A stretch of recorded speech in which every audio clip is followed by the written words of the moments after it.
essentiel, c'est vraiment que vous commenciez à penser, ok, j'attaque un mec, je suis là, le mec il est fort, il se barre, etc. Bon, bah, c'est pas grave, il faut que vous alliez sur des choses. Vous pouvez aller travailler, attaquer, être incisif, être problématique pour le gars. D'accord?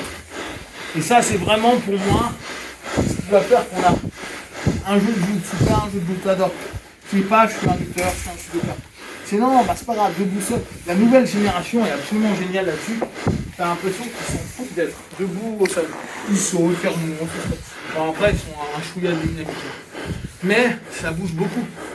Ce qui est vachement cool, parce que on n'est plus dans ce qui se faisait pendant un laps de temps, soit les mecs s'assoient tous les deux, soit un debout qui ne s'arrête jamais. Parce que les deux ont peur de s'engager, parce que l'engagement est compliqué. Risque des points, risque de contre, risque... Et vu que c'est de la compète, ça se joue un avantage, ça se joue à rien. Donc ça, c'est un élément qui est intéressant à prendre en compte. Donc, on reprend, on complète un petit peu notre boulot sur cette garde qui nous permet d'avoir une transition vers la garde ouverte. Mais avant qu'on en arrive là, on va quand même rebosser les trois au fur et à mesure, on va les lier, etc. Là, on va commencer à compléter encore cette séquence en 6 heures suite. Donc, le grip de base, je switch mon grip, je prends. Dès que je suis dans la garde, je pense à hip scale. Hip scale, je reviens. Là, ça me permet d'avoir une cale. Cale qui me permet de ne pas me faire écraser, d'avoir un peu de distance. C'est une distance que je contrôle, d'accord? Là, je peux le tirer vers moi.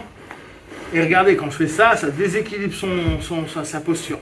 Alors, il peut rester complètement bas, mais c'est pas agréable pour lui. Vous voyez, il y a une tension. Donc ça, c'est plutôt intéressant pour moi.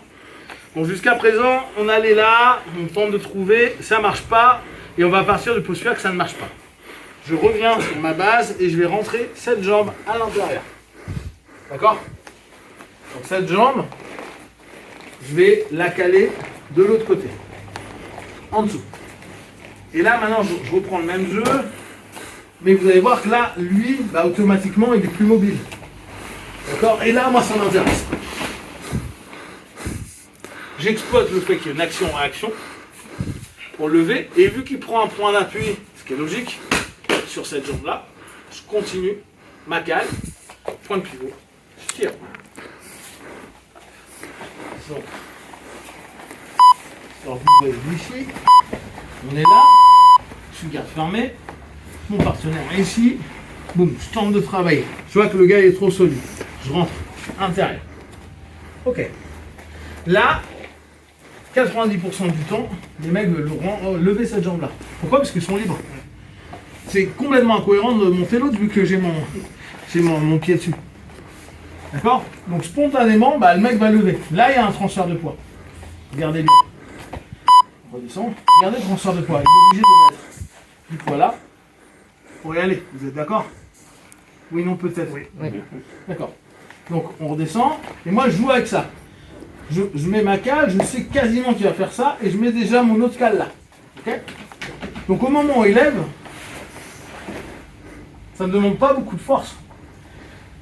Je suis en train de ramener le poids qu'il a déjà quasiment sur ma jambe, de l'autre côté avec hop, un petit levier, et je tire, parce que le grip étant essentiel, je tire avec le reste du gi pour l'emmener. D'accord? Donc, partie bras, partie jambe, première étape. Je tente, ça marche pas, j'insère. Maintenant, partie bras, ça part ici, et j'attends, je descends, là je suis. Et vu que je suis déjà sur mon plan, bah c'est assez facile.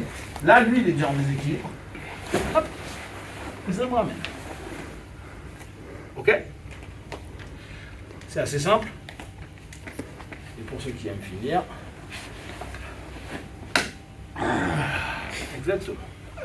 D'accord? Allez, vas-y, pour le